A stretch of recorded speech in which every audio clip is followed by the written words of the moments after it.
السلام علیکم۔ ٹیکسلا کی ٹاپ 10 خبروں کے ساتھ میں ہوں ماسٹر نبیل۔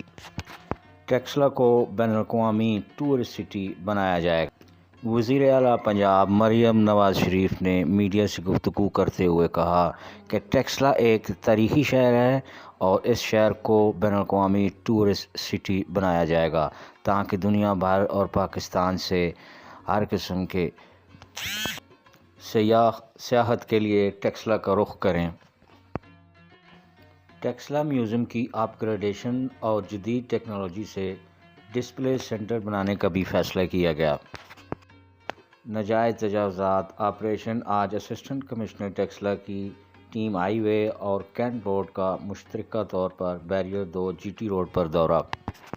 اسسٹنٹ کمشنر ٹیکسلا کی ہدایت پر تحصیل انتظامیہ ٹیکسلا اور کنٹونمنٹ بورڈ واہ کا تجاوزات کے خلاف جی ٹی روڈ واہ کینٹ پر مشترکہ گرینڈ آپریشن۔ اس موقع پر اسسٹنٹ کمشنر ٹیکسلا زریاب ساجد کا کہنا تھا کہ کارروائی تب تک جاری رہے گی جب تک تحصیل ٹیکسلا میں تجاوزات کا مکمل خاتمہ نہیں ہوتا۔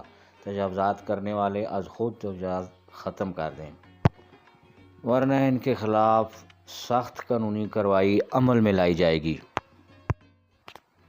حاجی محمد یونس میموریل والی بال آل پاکستان ٹورنامنٹ 2025 ٹورنامنٹ محمد علی کوچ پی او ایف کی زیر نگرانی میں کھیلا گیا۔ اس ٹورنامنٹ کو اسپانسر اور افتتاح حاجی محمد الیاس نے کیا۔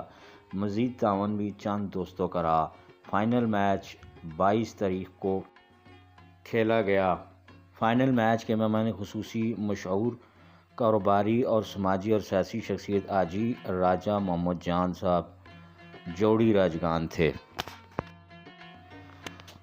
ملک شفیق گرداور نے جی ٹی روڈ اتوار بازار کا دورہ کیا جہاں پر گاڑیوں کا اتوار بازار سجتا ہے اور وہاں پر موجود شو روم مالکان سے بات چیت کی گئی۔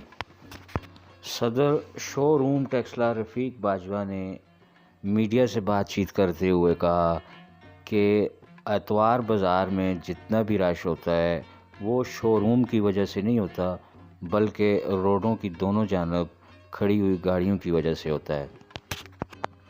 شو روم مالکان اپنی حدود کے اندر اپنی گاڑیوں کا ڈسپلے کرتے ہیں۔ ٹیکسلا ملتلت عوان کو ان کی خدمات کے اعتراف میں A S I assistant sub inspector کے عہدے پر ترقی دے دی گئی۔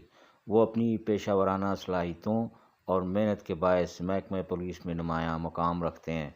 ترقی پانے کے بعد ملتلت عوان نے اپنے افسران کا شکریہ ادا کرتے ہوئے عزم ظاہر کیا کہ وہ قانون کی عملداری اور عوام کی خدمت کے مشن کو مزید مؤثر طریقے سے انجام دیں گے۔ یہ تھیں اب تک کی خبریں۔ اپنے قیمتی کمنٹس اور آراء سے نوازتے رہیے۔ شکریہ۔